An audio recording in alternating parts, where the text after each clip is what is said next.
Hello and welcome to episode 2 of Worth the Wait. This is Just Okay Wally, and I'm here with...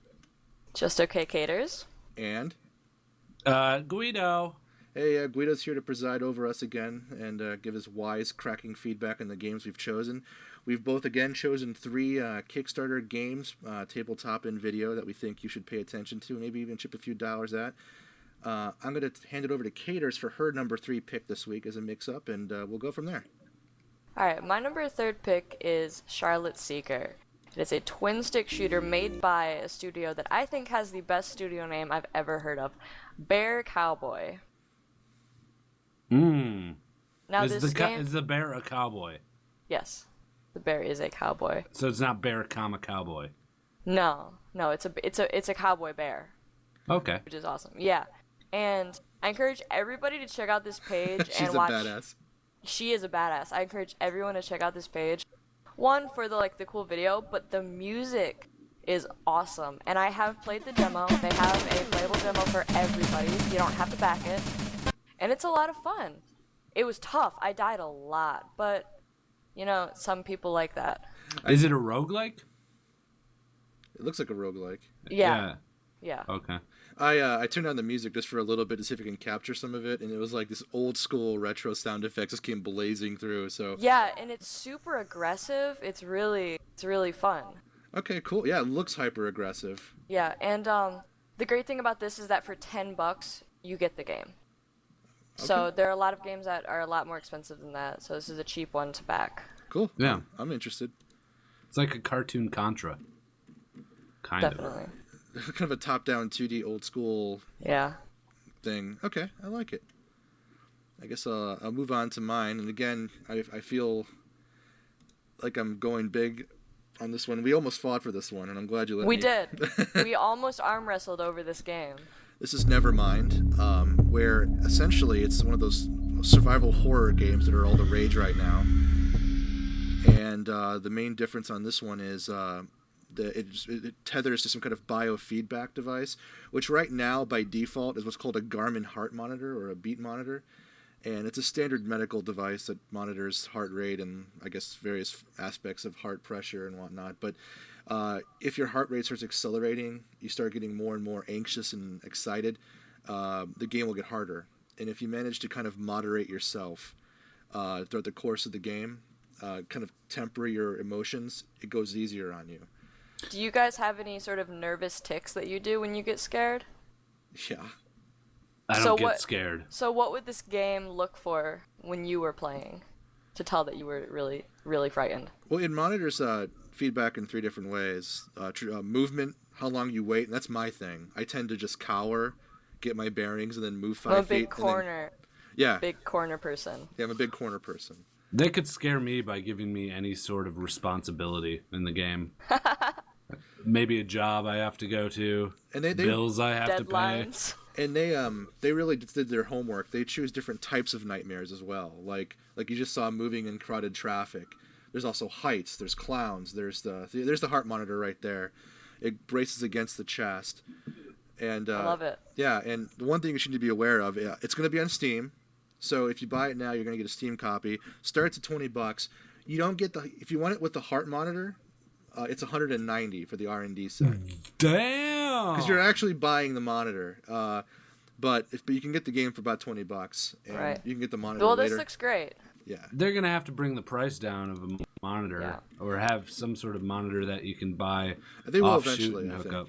But that's kind of where I'm coming from it. I think I would. It's not too expensive if you wanted a unique experience and you're like a diehard horror gamer. But a lot of the horror game fanatic college kids are not going to be picking this up if that's the price range we're looking at.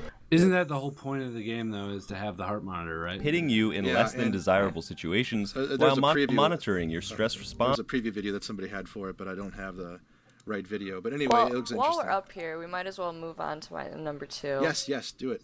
My number 2 is much more fun. It's Heart&Slash. I'm keeping it kind of retro this time. It's this really cute 3D brawler rogue. A lot of beat 'em up, a lot of like Devil May Cry Bayonetta style combat, but it focuses less on combos and more on the combinations of what you choose as your weaponry and your body parts, which are sort of like power-ups. So they have boasted about over 70 different weapons and 60 different body parts that you can equip. So the combos really come from what you choose to put together on your loadout rather than, up, up, down, down. Okay, cool.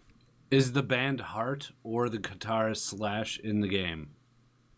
If you pay like $200, you can design your own character. Okay. And it could be. So it's not like a beat 'em up fighter where Heart versus Slash. Correct. Yeah, I would actually pay for that. But now you told me though in confidence later that you did play the demo, and not for this. Not for this. Oh, okay. No, I played Charlotte Seeker. Oh, Charlotte Seeker's demo, and you were okay. Never mind. And I died a lot in that one, but this is cute. This looks fun. This looks really interesting. And what I love is how honest the developers are. The money that they bring in from their Kickstarter, they are purely using to expand their team. Cool. They are bringing in professional artists, professional programmers. A lot of polishing is going to go on with this money. So I really love seeing that kind of honesty out of guys. That's great. Looks pretty neat. Now for my number 2 is Oculus Maximus, which there we go. Basically, do you ever want to go into a Roman Colosseum and be like a gladiator? No. Walk in there and... I've literally horrible. never had that desire. Yeah, first off, you're a slave to begin with. Pretty much. Unless you're there by volunteer. I don't think I mean literally be a gladiator. Oh, but you're talking about a video game. In a video game conventional entertainment setting, yeah. Basically, they're using a play on words clearly with the Oculus Maximus, and they want you to use the Oculus Rift. And the idea is to kind of walk into a crowded amphitheater surrounded by 50,000 Romans screaming for someone else's He blood. looks like the Rust guy. Yeah, he does a little.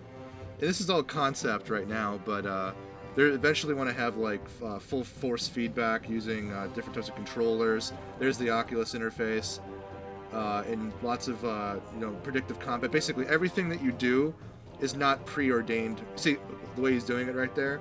All the fights are completely organic and unique to that iterance of the fight. Every swing of the sword, every blocking of the shield is done in the moment because you're fighting somebody else equipped exactly the same way. They just lopped off somebody's head. But yeah, it's so every single fight will always be different, and they're hoping to get more weapons in there, that kind of a thing. Wally, you love all these games where you have to buy these $100 peripherals. I always go big. I get the unique ones. I'm not advocating someone go out and get an Oculus Rift, but I think this game is a vision of what may happen once these type of technology is more accessible. When I was a kid, when I was like 7 years old, I don't remember what it was called, but there was a handheld game that you would attach these little nodes to your arms, and every time you died, it would shock you. I had something like that actually. So what if they sort of did something like this? It would train you to be a better fighter, to not want to feel your head getting cut off. I smell a DARPA contract for them at some point. Yeah. Mm-hmm. But that's it. Awesome. On to your number ones, huh? Yeah. Okay. I'm really excited about this. Okay, Kate, here we go. All right, my number 1 pick this week is Blackmore, and it is made by Jeremy Blaustein, who was a writer for Snatcher, Silent Hill, and Metal Gear Solid. This is a steampunk puzzle adventure. Japan meets British culture in the Victorian era game.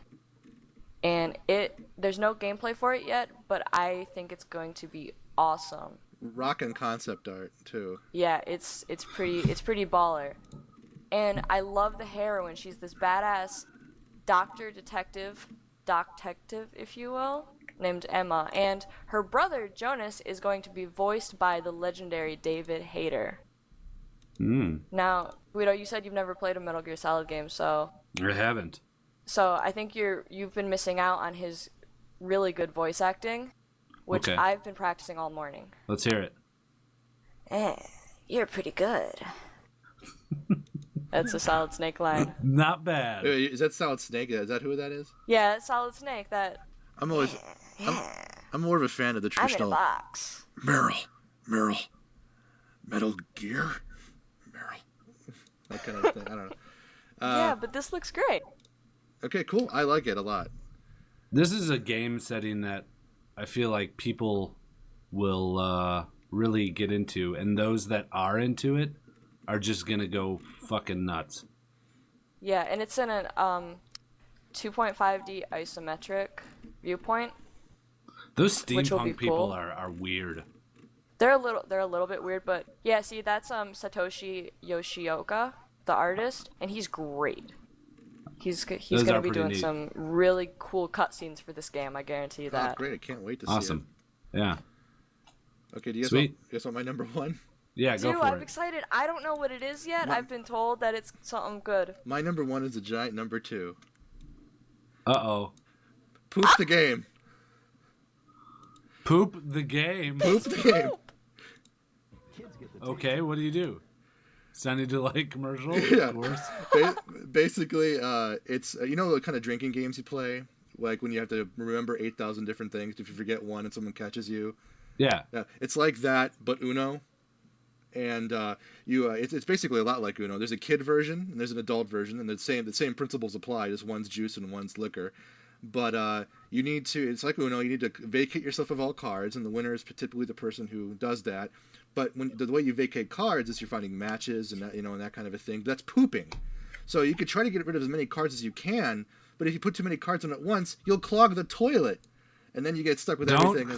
Don't clog the toilet. That's a chance to drink. So Wally, now as a kid, I have great memories of playing Uno with my grandparents. Is this something I could play with my grandparents? Yes. Yeah. Well, if they have a good sense of humor. So you saying I can poop with my grandparents? You can poop with your grandparents and with your kids. This is an educational experience. It teaches them basic math, competitive skills, and matching numbers and colors. And see, there's a kid enjoying some pooping right now with his mom. What a great commercial. Poop with your cat. Poop with your friends at Christmas. So, it's just great. And it's only I actually got in the secondary early bird, which is only $9 for a complete deck. And if they meet one of their stretch goals, they'll even have an expansion set. See, it's good for lucid dreaming too. So anyway, nice. These guys are pretty great. And I actually spoke with the developers behind it. And not only is it a fun game about poop, they're also a graphic design firm called Feels Right Design, which I believe is fantastic for a poop game because it does feel good to poop. Right. And they specialize in doing nonprofit work for kind of social causes. They've done work for Illinois Normal. They've done for Amnesty International. They've done a whole bunch of stuff. There's a Code Pink No Drones campaign, and they love working for those kind of causes. Nonprofits that usually can't afford to get things slick, they do slick stuff for them. So I really like these guys. I love Poop. I love Poop the game, and that's my pick. Mm-hmm. I like Poop. Nothing like bumping up the portfolio with Poop. Oh, and if you go higher, they'll even make you a Poop poster. Nice. Interesting picks this week, ladies and germs. And that's week 2. We'll have another fresh pick for you in another week, and we'll go from there. But for now, it's Just Okay Wally, and say goodbye for Just Okay Caters. Bye. And Guido. Bye-bye. Bye-bye.